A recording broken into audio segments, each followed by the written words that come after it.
Shalom, shalom. First, I'd like to give all praises unto Yahweh, Bahashem Yahweh Shai, Waharaka Kodash, and double honors to the apostles and elders of Great Millstone.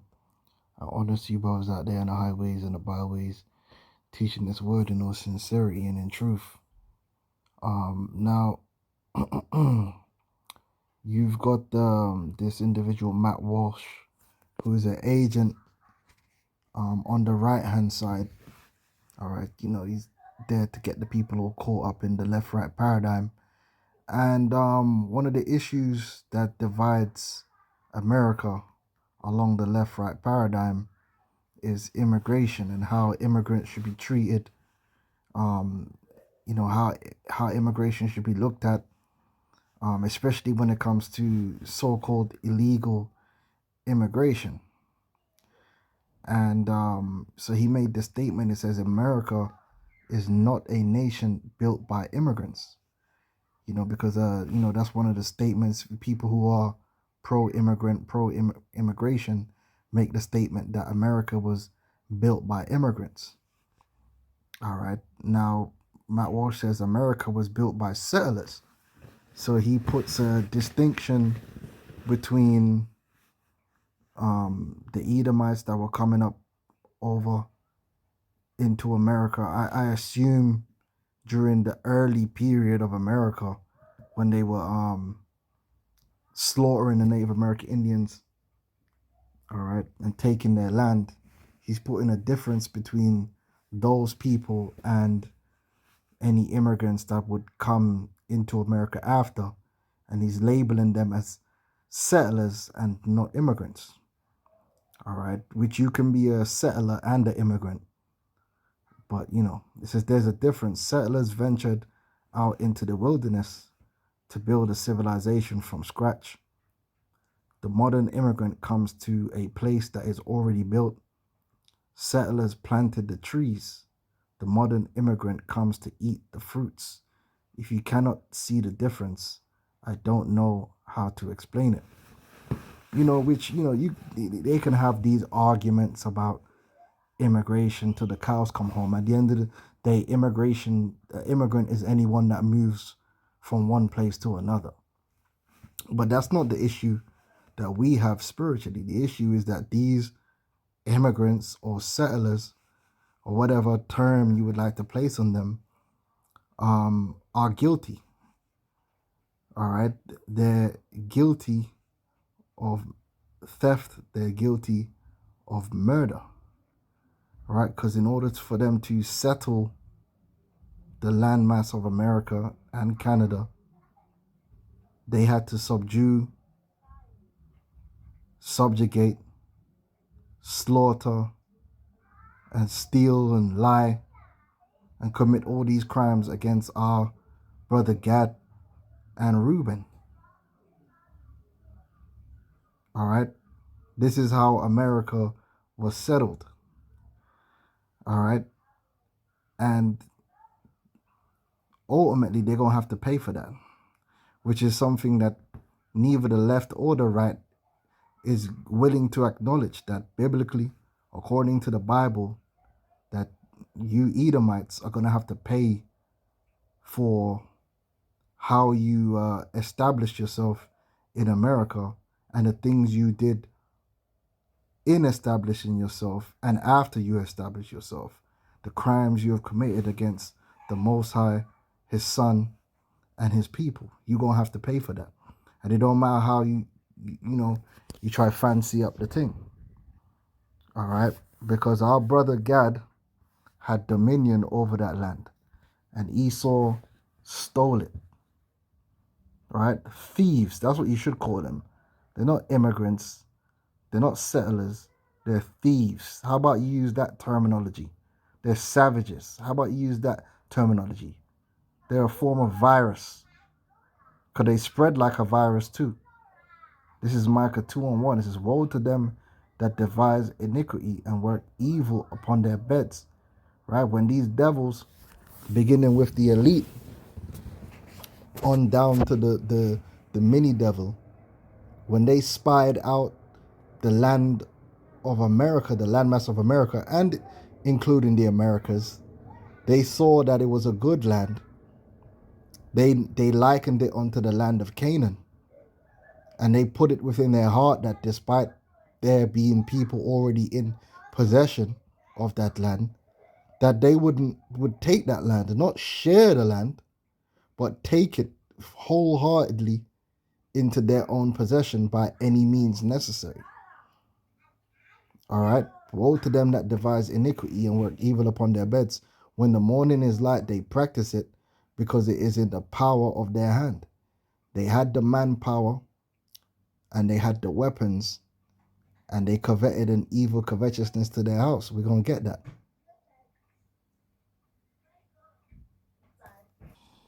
Salakia. Yeah, they, let me read this. It said, and they covet fields, right? Every time they would see a piece of land that our brother Gad was dwelling on, and there would be any mineral or the land was good, arable, there was profit in that land. Esau, Edom would find a way to take that land, and let me see if I could find it. So, is it an example here?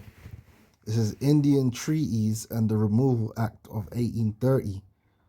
The U.S. government used treaties as one means to displace so-called Indians, these really the Gad and Reuben, from their tribal lands.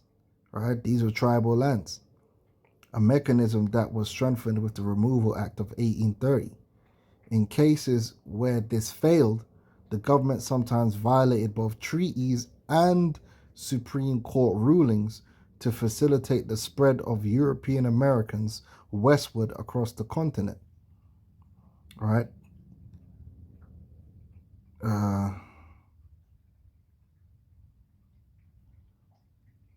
This is Sharp Knife. I'm trying to find specific.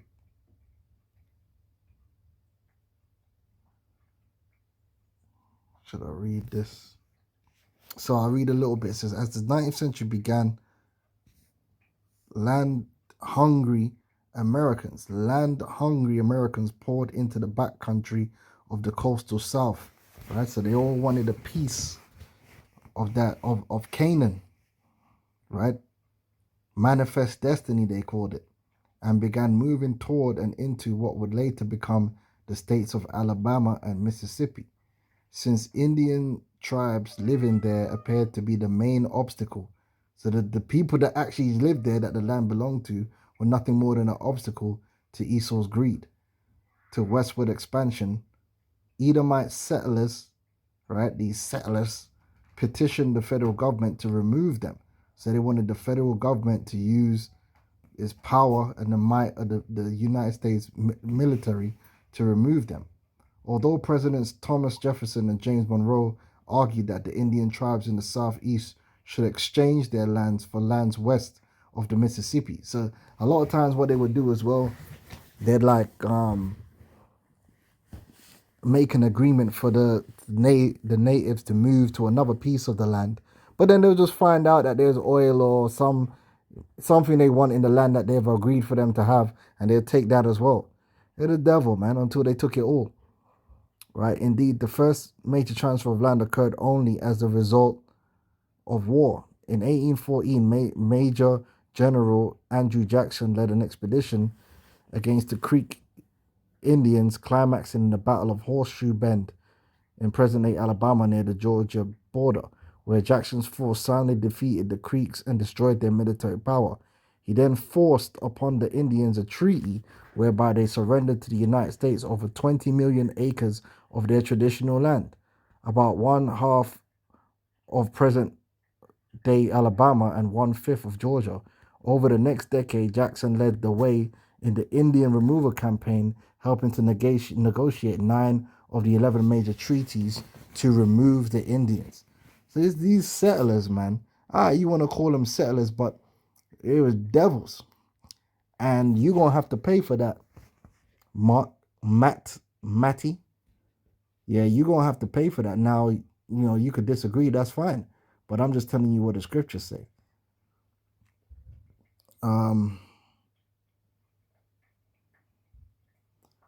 says, under this kind of pressure, Native American tribes, specifically the Creek, the Cherokee, the Chickasaw, and the Choctaw, realized that they could not defeat the Americans in war.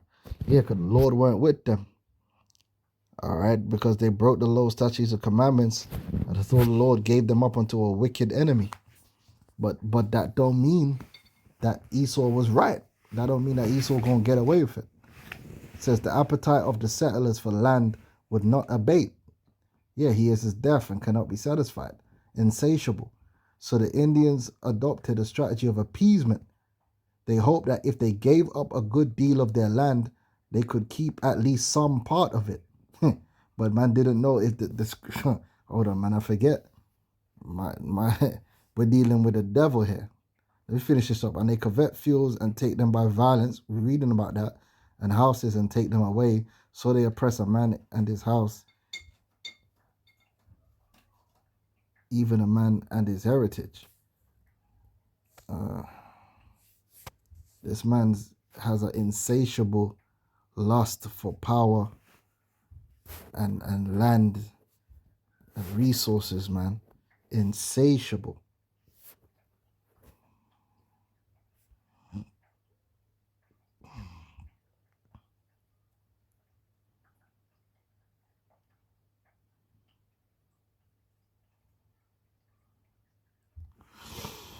This is Habakkuk 2 and 5. It says, yea, also because he transgresseth by wine, he is a proud man, neither keepeth at home. The immigrant who enlargeth his desire as he's the worst immigrant. Esau's the worst immigrant in the history of immigrants, man. That's a fact. He is a proud. They have to talk about them cartels. The cartels ain't done nothing compared to what Esau did in America. Like, behave yourself. He is a proud man, neither keepeth at home, who enlargeth his desire as hell, and is as deaf and cannot be satisfied, insatiable. But gathereth unto him all nations, and heapeth unto him all people. Shall not all these take up a parable against him, and a taunting proverb against him, and say, woe to him that increaseth that which is not his. That's what a thief does. A thief increases that which is not his. How long unto him that ladeth himself with thick clay? Right? Because one of the thick clay represents debts. When you're a thief, you actually owe. You owe 7 times what you stole. You're in debt. That's why a thief a lot of the time would have to go into slavery to pay off the debt of what they stole. That's in the law, because you got to pay back 7-fold. So if you if you stole a man's cow and you got to pay him back 7 cows, then you better have the 7 cows to pay, man. If he didn't, that's a debt. It says, shall they not rise up suddenly that shall bite thee? Shall they not rise up suddenly that shall bite thee? And awake that shall vex thee? And thou shalt be for booties to them. Because thou hast spoiled many nations, all the remnant of the people shall spoil thee, because of men's blood. Right? You know, the way man's going on, like they just turned up, the place was empty, and they just built it up. Settlers. Savages. That's the right S. Right? Serpents. Because of men's blood, and for the violence of the land and of the city, and of the dwell therein. Woe to him. Woe. That don't sound good. To him that coveteth an evil covetousness to his house, that he may set his nest on high, that he may be delivered from the power of evil. So let's jump back over here. It says, they hope that if they gave up a good deal of their land, they could keep at least a part of it. The Seminole tribe in Florida resisted Reuben, and in the Second Seminole War and the Third Seminole War, however, neither appeasement nor resistance worked. And that's ultimately the scripture tell you the earth is given into the hand of the wicked. You know, for the curses, because we was under the curses, we had no might in our hand. So this devil got one over on us. Right? It says, from a legal standpoint, the United States Constitution empowered Congress to regulate commerce with foreign nations and among the several states and with the Indian tribes. In early treaties negotiated between the federal government and the Indian tribes, the latter typically acknowledged themselves to be under the protection of the United States of America and no other sovereign whatsoever. When Jackson became president, he decided to build a systematic approach to Indian removal on the basis of these legal precedents. To achieve his purpose, Jackson encouraged Congress to adopt the Removal Act of 1830. The act established a process whereby the president could grant land west of the Mississippi River to Indian tribes that agreed to give up their homelands. All right, so the man had to give up their homelands and then move west. But they kept moving west until there was nothing left to the sea. Kind of like what them Amalekites are doing to the Palestinians right now. As incentives, the law allowed the Indians financial and material assistance to travel to their new locations and start new lives, and guaranteed that the Indians would live on their new property under the protection of the United States government forever. But they lied. With the act in place, Jackson and his followers were free to persuade, bribe, and threaten tribes into signing removal treaties and leaving the Southeast. In general terms, Jackson's government succeeded. By the end of his presidency, he had signed into law almost 70 removal treaties, the result of which was to move nearly 50,000 Eastern Indians to Indian Territory, defined as the region belonging to the United States west of the Mississippi River, but excluding the states of Missouri and Iowa, as well as the territory of Arkansas. And upon millions of acres of rich land east of the Mississippi to white settlers. Despite the vastness of the Indian Territory, the government intended that the Indians' destination would be a more confined area, what later became eastern Oklahoma. And then, it goes into the Trail of Tears. The Cherokee Nation resisted, however, challenging in court the Georgia laws that restricted their freedoms on tribal lands. In his 1831 ruling on Cherokee Nation versus the state Georgia, Chief Justice John Marshall declared that the Indian Territory is admitted to compose a part of the United States, and affirmed that the tribes were domestic dependent nations, and their relation to the United States resembles that of a ward to his guardian. However, the following year, the Supreme Court reversed itself and ruled that Indian tribes were indeed sovereign and immune from Georgia laws. President Jackson nonetheless refused to take heed to the court's decision. He obtained the signature of the Cherokee chief agreeing to the relocation of in the Treaty of New Echota, which Congress ratified against the protests of Daniel Webster and Henry Clay in 1835. The Cherokee Signing Party represented only a faction of the Cherokee, and the majority followed Principal Chief John Ross in a desperate attempt to hold on to their land. This attempt faltered in 1838 when, under the guns of federal troops and Georgia state militia, the Cherokee tribe were forced to the dry plains across the Mississippi. The best evidence indicates that between 3,000 and 4,000 out of the 15,000 to 16,000 Cherokees died en route from the brutal conditions of the Trail of Theives. All right, so listen, these devils, man, they got a lot to pay for, man, and they think they really just don't ride off into the sunset. But that's why the scripture said God is not mocked. These are basic scriptures, but God is not mocked, man. Who do you think you are, man? You're going to pay. This is Galatians 6 and 7 says, be not deceived. God is not mocked. For whatsoever a man soweth, that shall he also reap. So you devils, man, you're gonna reap of that which you sowed. All right? No doubt.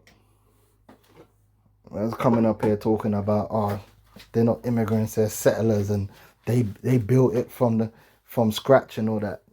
You built it on blood, man, and that's the key issue, right? And they love to demonize the southern tribes and say that they're criminals and this, that, and the other.